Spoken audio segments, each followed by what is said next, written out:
Hit versus Jiren, who survives depowered? So we'll start with Hit first and look at his strategy and survival. Now imagine a universe where everything was removed. Again, no power, no ki, no supernatural abilities. We're talking about two of the most lethal fighters of Universe 6 and Universe 11. No time skip, no energy barriers, no flying, no nonsense. We are analyzing a strict survival scenario based entirely on raw biological traits, physical anatomy, and natural instinct. So let's start again with Hit, the legendary assassin. He is over 1,000 years old, okay, meaning his baseline alien biology has a massive advantage in experience and durability. Physically, he's tall, he's lean, he's really built like a classic apex predator, and even without his signature time skip ability, Hit's body is naturally conditioned for stealth and precision.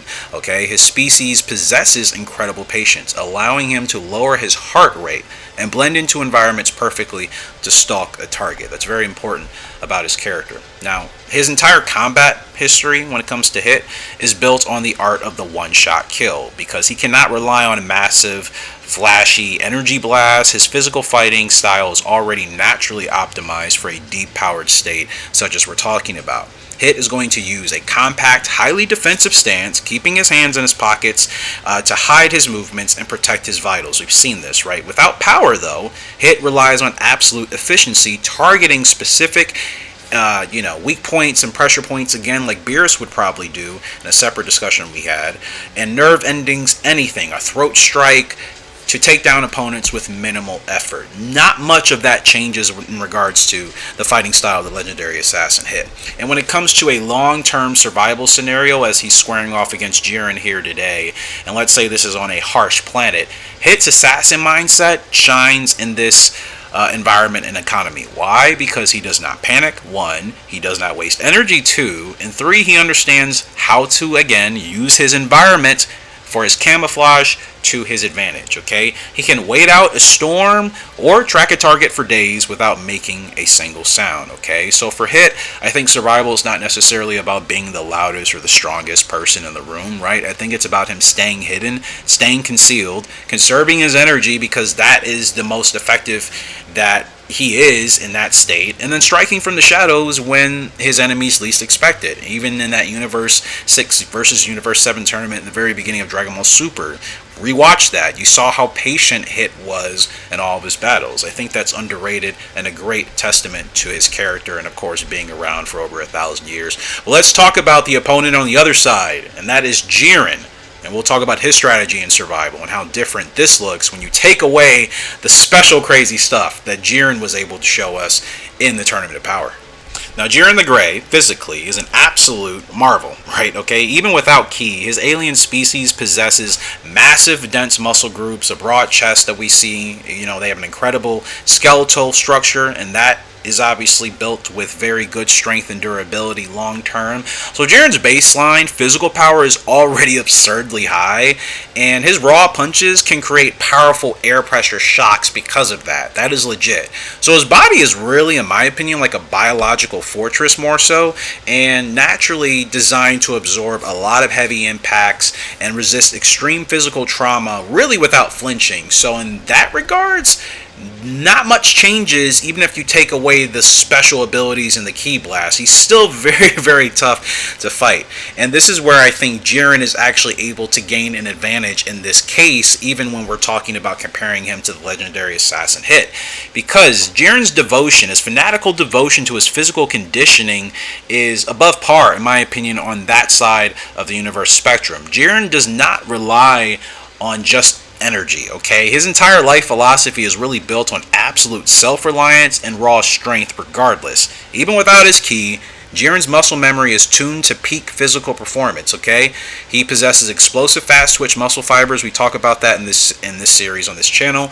That allows him to rush down opponents with terrifying speed. You see that in sports, especially like football. That's essential for wide receivers, quarterbacks, any players that are going to be in those very quick, explosive acceleration type of jobs. It's the same thing when you apply it to Jiren. If he's playing football, he's probably a D lineman or a linebacker or wherever you want to put him on the opposing opposing side of the offense side of the ball, terrifying, right? Like Myles Garrett might be the closest comparison if you want to look at, that when it comes to the NFL. I digress, but Jiren's frame gives him that overwhelming leverage. Even in a wrestling or grappling situation, it's almost impossible for an opponent to move him unless they can bring the same thing to the table. But there is one kind of downside to Jiren that I think will be his downfall, I should say, in a battle that goes longer than he wants it to go, and that's his mental approach, because he is a bit vulnerable in a prolonged, extended survival scenario, because he's relying entirely on a direct, confrontation if he's fighting someone like Hit in today's video. He has an overwhelming force. He wants to push, he wants to pressure, and he wants to crush his opponents quickly, okay? Jiren does not understand stealth. He's not going to use tactics of that sort, and he refuses to hide, okay? He's not a coward in that way. So in a long-term desolation scenario, I think his massive muscle mass is going to require a lot of caloric intake to maintain that energy output over time. So if he's not properly ready for a long battle, if Hit is able to be patient and drag out the battle, and if resources are scarce on the planet, I think Jiren's heavy frame and his mindset as the battle goes on would start to work against him slowly if Hit is remaining patient and keeping himself as the legendary assassin in the fight. And it's because of this biological countdown for Jiren that he really can't afford any hide and seek. He has to go seek, I should say, he can't afford a game of hide and seek with Hit. He really has to target Hit immediately and destroy him. That may seem as if he's playing the game, but he's really not. He's trying to confront Hit as quickly as possible and shut him down immediately, because anything other than a direct physical confrontation is going to put the battle, I think, in a prolonged scenario in the favor of the legendary assassin from Universe 6. But if Jiren wants to have the advantage, he has to get into a straight fisticuffs type of match, right? He has to go throwing something in order to make it work in his advantage. He's got to use that massive frame, that reach, his years of experience, his muscle memory, his patience, his resolve in order to try to take advantage of that. And even so, I think if you go back to the Tournament of Power, you can see during the fight between between Hit and Jiren initially, that Jiren was not working himself. Hit did catch him off guard, and it's still one of those battles that I wish could have went on longer, but you saw that Jiren was able to have more of an advantage when he was able to compose himself in more direct hand-to-hand combat, but when he was impatient, when his frame or his arrogance was a little bit ahead of himself, Hit took advantage of that. So if you're looking at who wins this battle, if we're talking about completely overwhelming your opponent with sheer unstoppable forward pressure and being able to do that immediately to the point where you're breaking bones and crushing anyone's defenses, even in the case of Hit, I think Jiren's peak physical condition will make him the perfect walking tank for that victory. But if it goes on longer, the battle goes on longer than Jiren desires, I think that puts the winning scenario in the favor of the legendary assassin Hit. Give me your thoughts, Kaioken and Striker.